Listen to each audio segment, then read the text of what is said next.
This is the story of satanic ritual abuse and Project Monarch in the UK. It's an attempt to join some dots.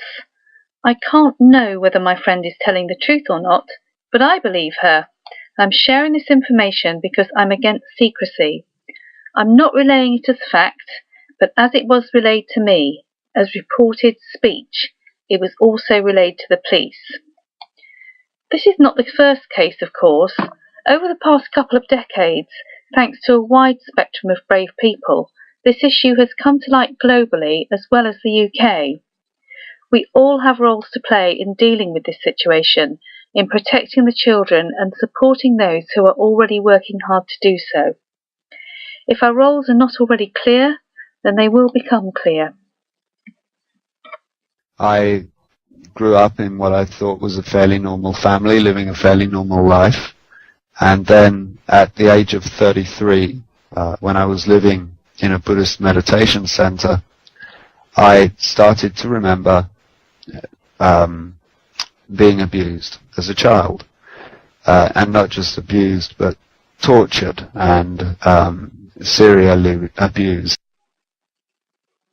Much of the satanic ritual abuse in the UK is perpetrated and supported by members of the government. The UK media won't touch it. This headline that appeared in the Sunday Express on the 13th of January 2013 was completely ignored by the rest of the UK mainstream media. It's very well protected business. It's completely under the radar, and that is because the radar is controlled at the top by people who are involved in the business. No one would help me, even though there was a prosecution going on. They said if you ever bring up satanic ritual abuse, your credibility is lost and you'll just be a kook and it doesn't exist and it's not organized in America. Just focus on child sexual abuse.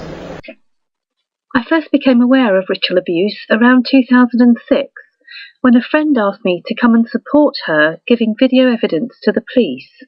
My friend alleges that in the 1970s, when she was a child, her mother took her repeatedly down to Cornwall, where she was ritually abused. My friend also says she has memories of being taken to an army base on the way down to Cornwall. And I'm a ritual abuse survivor. My abuse occurred in Omaha, Nebraska, and I was one of thousands of children who were systematically raped and tortured in the 60s, 70s, and 80s at the hands of men connected to our government and to a local Air Force base called Offutt. My friend's alleged perpetrator is the artist, Graham Ovenden. This man has been in trouble for years over what amounts to child pornography. 1994 here, 2009, 2010, 2011. The most recent attempt to convict him failed because police officers failed to turn up in court. Even the judge was cross. The man is still supposed to be under investigation. He said, well, we have to search for mistakes you made now. And you have to prove now that you are right. And I said, no, I don't have to prove that I am right. You have to investigate if I'm right or not. I'm not a police officer. I can do house search and I can't interrogate my abusers. You have to do that. I just can tell my story and make testimony. That's all I can do. And he said, wrong. You have to prove it. Lord Alistair, that's Alice Stair McAlpine, was a collector of Graham Ovenden's art.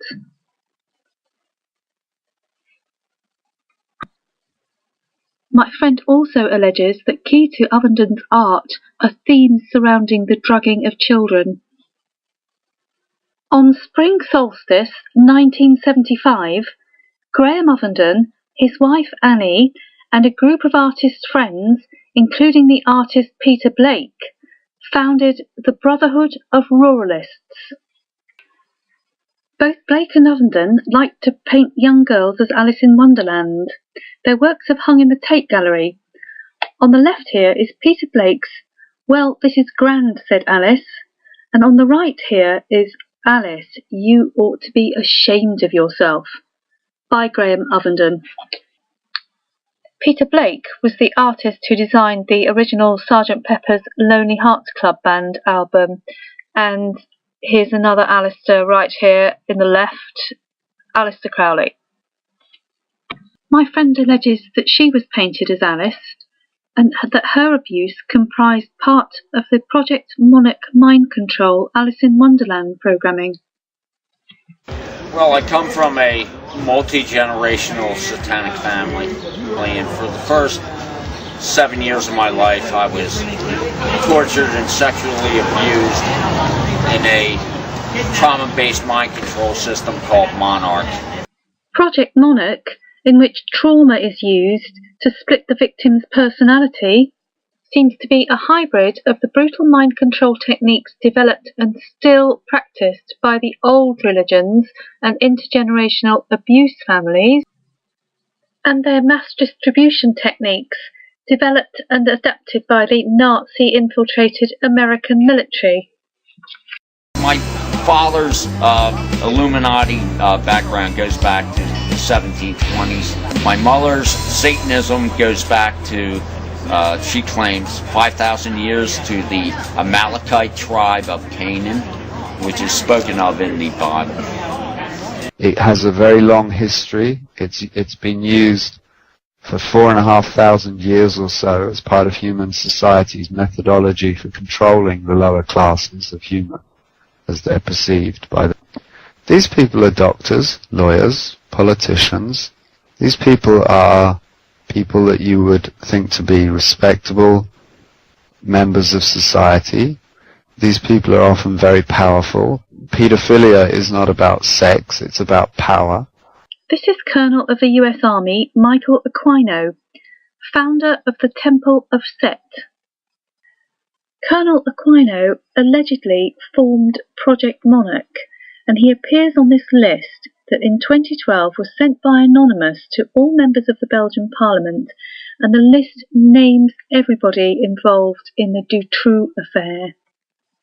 The interplay between secret societies, fraternities, groups of interested parties such as bankers, the Freemasons, and pedophiles. This interface is very complicated, very complex. It infiltrates the judiciary, the police, all of the agencies that are supposed to protect us from it. On the right is Emily Alice Ovenden, Graham Ovenden's daughter. Might Emily be carrying this philosophy into the next generation? This is her book, and this is a clip of her latest music.